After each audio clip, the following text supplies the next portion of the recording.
cara meyakinkan hati untuk menikah. Akhirnya saya coba ambil di situ konsep al-khabisatu lil khabisina itu dalam surah An-Nur ya. Dalam surah An-Nur Allah mengatakan al-khabisatu lil khabisina wal khabisuna wal khabisat. Jadi kayak ya udah deh kalau saya ngerasa diri saya baik, insya Allah Allah itu bakal mendatangkan kepada saya cewek yang baik gitu. Kalau meskipun kita mah susah akhirnya kok belum nikah bro, nantilah gitu apa segala macam gitu, belum bisa ngidupin anak orang, kalimat belum bisa ngidupin anak orang itu belum ramah di telinga kita kalau kita tuh pengen menikah gitu kan. Akhirnya apa lagi alasan-alasan itu, intinya yang Allah katakan itu liyabluwahum ayyuhum ahsanu amala. Jadi tentang menikah itu ayyuhum ahsanu amala. Siapa amalan-amalan terbaik yang bisa kamu serahkan di situ. Kalau kamu bisa menyerahkan ya udah deh kayaknya nih aku sudah tidak puasa, udah coba puasa akan tapi diterjang gitu. Udah coba menundukkan pandangan akan tetapi nggak bisa gitu. Matanya langsung kelilipan, langsung pengen nengok lagi.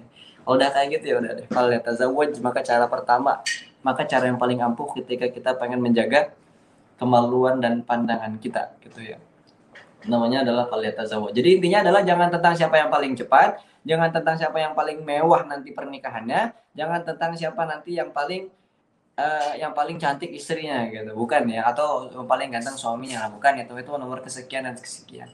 Yang paling pertama kebanyakan di antara orang-orang itu mengatakan adalah nanti saya mau setelah nikah mau ngasih makan orang apa, betul ya. Masalah finansial itu bisa menjadi faktor pertama. Makanya orang itu menceritakan tentang penceraian adalah bagi mereka yang katakanlah finansial. Orang itu kalau nanti kamu belum punya pekerjaan, tapi kamu tapi kamu udah mau nikah, mau ngasih makan orang hidup apa gitu. Kalimat orang kayak gini itu tuh sama kayak mereka itu nggak bela apa sih percaya itu bahasa Inggrisnya apa? Believe. Hah? Believe sama apa yang Allah katakan dalam surah Hud ayat 6 gitu. Allah coba mengatakan dalam surah Hud ayat 6 nih teman-teman, boleh banget buka. Ada orang yang mengatakan kamu, ada orang tua yang mengatakan atau siapa gitu, bapaknya mengatakan kamu kalau nikah, kamu ngasih makan apa? Ngasih makan batu. Kamu kalau udah nikah sama anak itu, kamu mau ngasih makan apa gitu kan? Kan banyak ya orang-orang yang mengatakan kayak gitu yang akhirnya melambat kita untuk menggerakkan untuk niat-niat ibadah baik kita. Kalau ada orang atau bapak, mama mengatakan kita kepada yang kayak gitu, kalau kita udah punya azam banget pengen nikah, maka katakan nama mama lupa. Kalau enggak bapak, pak bapak lupa. Allah itu udah pernah berfirman dalam surah Hud ayat 6 gitu. Emang ya kata bapak. Coba Pak baca gitu. Kita bacain gitu kan, wa ma a'udzubillahi minasyaitonirrajim.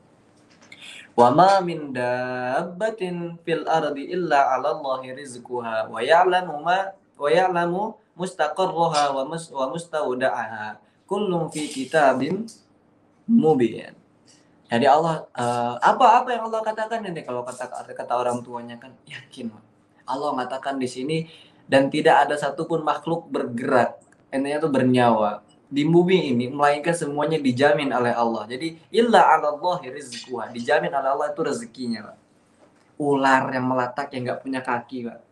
Habis itu apa lagi? Ikan yang nggak punya ular yang melata, kemudian ikan yang nggak bisa ngapa-ngapa, yang cuma bisa menggunakan sirip, kemudian apa burung yang dia itu nggak bisa berjalan, nggak bisa berlari kayak kita, nggak punya tangan, hanya punya kedua sayap mereka, tapi mereka bisa sampai dewasa pak. Burung itu ada kerjaan nggak? Nggak ada gitu, tapi mereka kawin bisa ngidupin anak-anaknya nggak bisa. Karena apa? Illa Allahi rizquha.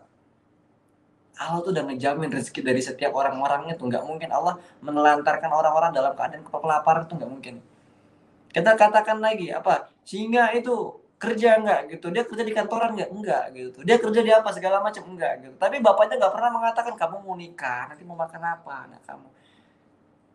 Allah itu menciptakan banyak pak di dunia ini tuh rezeki-rezeki kita. Allah dari ratus tahun yang lalu kita menyadari bahwasanya Allah itu menjadikan zebra atau kijang atau rusa untuk kehidupan singa. Allah menjadikan ikan kodok apalagi segala macam serangga untuk kehidupan sang ular gitu. Allah menciptakan serangga-serangga kecil untuk kehidupan burung dan memberikan kepada anak-anaknya. Illa Allah rizquha. Bohong kalau ada orang mengatakan susah nanti kalau pengen mau nikah aku nggak bisa makan apa-apa gitu, bohong. Nggak ada Pak. Karena kalau ada orang yang mengatakan kayak gitu, dia itu kurang belief. Iya, belief. Kurang belief dengan apa yang Allah katakan di sini. Wa ma min dabbatin fil ardi illallah illa 'ala Allahi rizquha wa ya'lamu mustaqarraha wa mustawda'aha kullum fi kitabim mubin. Nanti timbul pertanyaan dari kita, oke bang, oke Yung nih, misalkan oke nih ya gitu kan, misalkan ada yang nanya gitu, oke Yung gini. Kalau misalkan ini betul nih, illa Allah rizquha, dia dalam keadaan dalam jaminan Allah nih. Terus gimana kalau dia nggak berusaha? Terus gimana kalau dia udah berusaha semaksimal mungkin gitu? Dari mana rezekinya? Mungkin dia belum dapat pekerjaan, dari mana rezekinya? Kita coba berangkat ke surah At-Talaq ayat 4, 5, 6. Kalau kita surah At-Talaq ayat 4, 5, 6.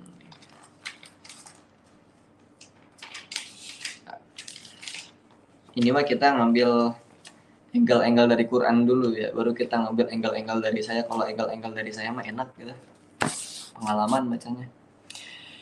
Ini Allah mengatakan kalau udah deh orang itu Pak, demi melepas dari yang namanya, ini bukan maksud, katakanlah kalau nikah itu bukan dari nafsu ya. Kalau nikah dari nafsu ya susah. Kalau nikahnya hanya untuk dunia doang ya itu susah gitu. Tapi kalau nikahnya itu hitungannya untuk dia, ya Allah aku udah nggak sanggup lagi menahan pandangan yang luar biasa liar ini. Ya Allah aku udah nggak sanggup lagi. Aku udah coba puasa ya Allah nggak sanggup gitu, diterjang gitu. Intinya orang pengen jihad, dia lepas daripada fitnah-fitnah mata, fitnah-fitnah kemaluan gitu, baik laki-laki ataupun perempuan, maka dia katakan ya Allah saya pengen nikah gitu. Orang yang kayak gini itu kan hidup dalam garansinya Allah Subhanahu wa taala, dan garansi Allah Subhanahu wa taala itu nggak kayak garansi HP, nggak kayak garansi mesin cuci, nggak kayak garansi TV.